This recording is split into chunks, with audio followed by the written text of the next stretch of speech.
آئے آئے خداوند تیری شکر گزاری کرتے ہیں اس وقت کے لیے جس میں تو نے ہمیں جمع کیا تاکہ ہم تیرے کلام کو سیکھ سکیں۔ ہم ایمان رکھتے ہیں کہ نیکی اور بھلائی کی قوت تجھی سے ملتی ہے۔ ہم دعا کرتے ہیں کہ تو ہمیں برکت دے، ہمیں اپنے کلام کی قوت اور قدرت سے بھر دے تاکہ جو کچھ ہم کریں تیری نظر میں مقبول ٹھہرے۔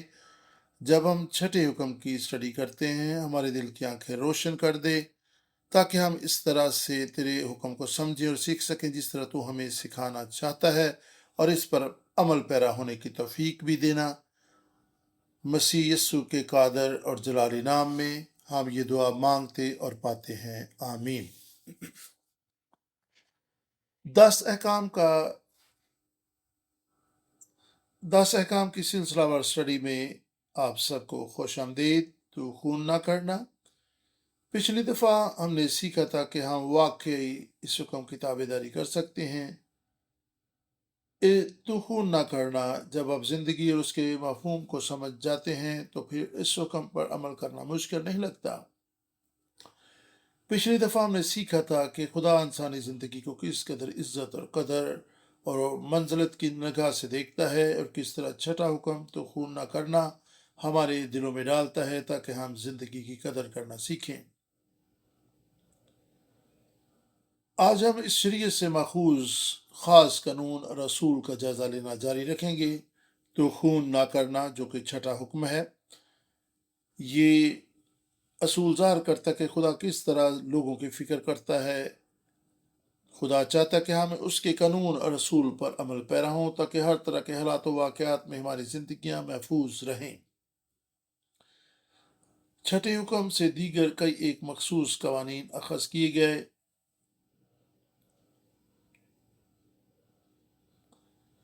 ان مخصوص قوانین پر ہم غور کریں گے جو اس چھٹے حکم سے منسلک ہیں، اور یہ دیگر جو قوانین ہیں یہ اسی قانون کو واضح کرنے کے لیے بیان کیے گئے ہیں۔ یہ زندگی سے متعلق ہے۔ بس ہم دیکھ سکتے ہیں کہ یہ حکم کس قدر اہم ہے۔ خدا نے قتل و غارت روکنے کے لیے کئی ایک رحم و طرز سے بھرے ہوئے قوانین بنائے۔ آئیں ان مخصوص قوانین پر غور کریں، ان کی تحقیق و تفتیش کریں۔ یہاں پر ہم مخصوص قوانین کی فہرست بیان کریں گے، پھر آپ بائبل مقدس کے حوالہ جات بھی دیکھ سکتے ہیں۔ مثال کے طور پر خدا پناہ کے شہر مقرر کرنے سے بے گناہ زندگی کی حفاظت کرنے کا حکم جاری کرتا ہے۔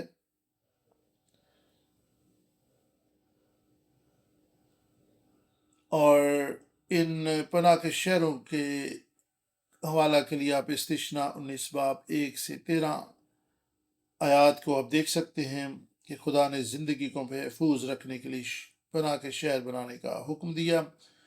فرض کریں آپ سے نادانستہ قتل ہو جاتا ہے، ایسے شخص کی زندگی بچانے کے لیے خدا نے پناہ کے شہر مقرر کرنے کا حکم دیا۔ یہ بھی چھٹے حکم سے متعلق ہی ہے، تو خون نہ کرنا۔ اور پھر خدا نے استثنا 19 باب 14 آیت میں اپنے ہمسائے کی سرحد کو عبور نہ کرنے کے تعلق سے کہا، یعنی کہ اس کی زمین پر قبضہ نہ کرنے کے بارے میں حکم دیا، یعنی اپنے ہمسائے کی حدود کو نہ سرکانا۔ یہ حد کیا ہوتی ہے؟ یہ پتھر کا ایک ستون ہوتا تھا، یہ ملکوں کے درمیان حد بندی کے لیے بھی کھڑا کیا جاتا تھا۔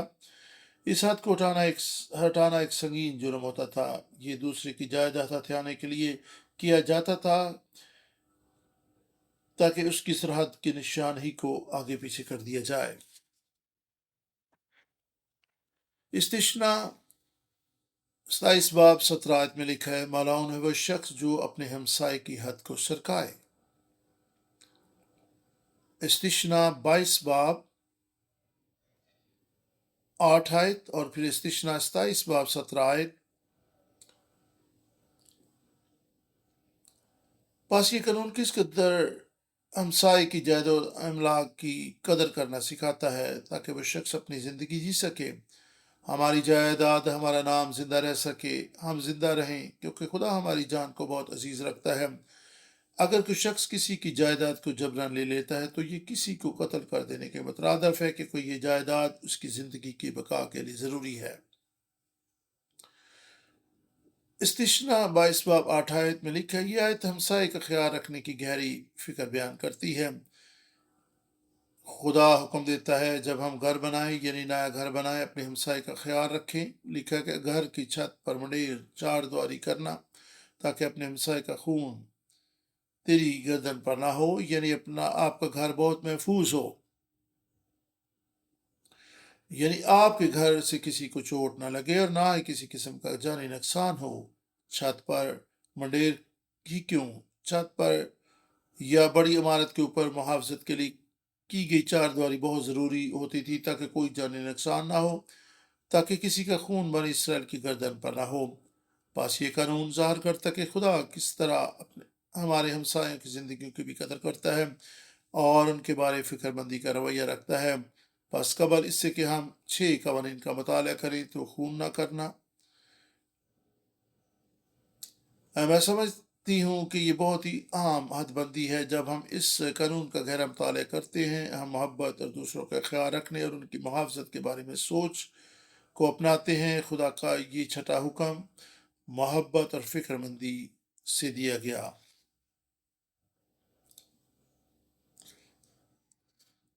میں اسی سے مزید وضاحت کرنا چاہتی ہوں، ہمیں نیک اعمال کرنے ہیں، اپنے ہمسائے کے لیے نیکی اور بھلائی کرنے کے نیکی اور بھلائی کے کام کرنے ہیں۔ خروج 23 باب استثنا 22 باب فطری نظام میں خلل بھی نہیں کرنا، کیونکہ یہ بھی چھٹے حکم کے زمرے میں ہی آتا ہے۔ تو خون نہ کرنا، آئے چوتھی حصے پر غور کریں، اپنے ہمسائے کے لیے مستعدی سے نیکی اور بھلائی کے کام کریں۔ 22 باب کی پہلی 2 آیات اگر آپ دیکھیں کہ کسی استثنا 22 باب پہلی 2 آیات خدا حکم دیتا ہے کہ لوگ اپنے ہمسائے کے بیل یا بھیڑ کو اس کے اصل مالک کو واپس کر دیں اگر وہ انہیں کہیں گم یا بھٹکتا ہوا مل جائے، یعنی وہ اپنے ہمسائے کی گم شدہ چیز ڈھونڈنے میں اپنی ذمہ داری نبھائیں۔ اس پر غور کریں کہ خدا ہماری مادی یا دنیاوی جائیداد و املاک کی بات کر رہا ہے۔ یہ گم شدہ دل یا کسی کی شناخت بھی ہو سکتی ہے۔ یہ گم شدہ ایمان بھی ہو سکتا ہے، کیونکہ پچھلے ہفتے ہم نے دیکھا تھا کہ زندگی میں ہم سبھی کچھ زندگی میں سبھی کچھ شامل ہوتا ہے، تاکہ ہمارے جذبات، خیالات اور احساسات بھی۔ پس خدا اس حکم میں مخصوص قوانین کے ساتھ مختلف صورتحال اور معاملات کے تعلق سے تفصیلی ہدایت دیتا ہے، خاص طور پر جب مالک کے بارے میں علم نہ ہو۔ اگر آپ کو گم شدہ رقم مل جائے، اسے سنبھال کر رکھیں اور مالک کی تلاش کریں۔ 10 احکام میں بھی یہی تعلیم دی گئی کہ مالک کو رقم واپس کر دی جائے۔ میں جب اس پر غور کر رہی تھی تو میں حیران رہ گئی کہ خدا اپنے ہمسائے کے تعلق سے ہمیں کس قدر نیکی اور بھلائی کرنے کا حکم دیتا ہے، یعنی جس کو گم شدہ چیز ملے وہ اس کے مالک کے پاس واپس لے کر آئے۔ یہ بھی لکھا ہے کہ جب تک مالک ڈھونڈتا ہو اس کے پاس نہ آئے، وہ اس چیز کو اپنے پاس محفوظ رکھے۔ جیسا کہ ہم نے استثنا 22 باب 2 آیت میں بھی دیکھا تھا کہ جس کو گم شدہ چیز ملے اصل مالک کے پاس واپس لائے۔ یہ بہت اہم حصہ ہے۔ اس قانون کا اطلاق ہر اس چیز پر ہوتا ہے جو ہمارے ہمسائے کی ہو اور وہ گم ہو گئی ہو۔ اس میں بیل، بھیڑ، گدھا، اس کا کوئی کپڑا بھی شامل ہے۔ صرف واقف کار ہمسائے نہیں بلکہ وہ بھی جو ہمارے مخالف اور دشمن ہیں، اور ان کے ساتھ بھی ہم نے ایسا ہی رویہ اختیار کرنا ہے۔ ریورنڈ ابراہم پاک نے 10 احکام کے تعلق سے اپنی 7ویں کتاب میں لکھا کہ ان ہدایات کا اس بات سے کوئی تعلق نہیں کہ جس کو گم شدہ چیز ملی ہے وہ کیا سوچتا ہے یا وہ کیسی صورتحال سے دوچار ہے، اسے کلام پر عمل کرنا ہے اور ہر صورت میں عمل کرنا ہے۔ شریعت کو اس بات سے غرض نہیں کہ میں کیسی صورتحال سے دوچار ہوں۔ جب مجھے اپنے ہمسائے کی گم شدہ چیز ملی ہو، خدا اس شخص کی فکر کرتا ہے اور ہماری توجہ مرکوز کراتا ہے کہ جس کی چیز گم ہو گئی ہو اس میں کوئی یتیم، بیوہ یا غریب شخص بھی شامل ہو سکتا ہے۔ خدا کو اس شخص کی فکر ہے جس کی چیز گم ہوئی ہے۔ اگر ہم اپنے ہمسائے کی جگہ پر خود کو رکھ کر دیکھیں اور سوچیں بھی تو ہمیں اس قانون اور رسول کی سمجھ آئے گی۔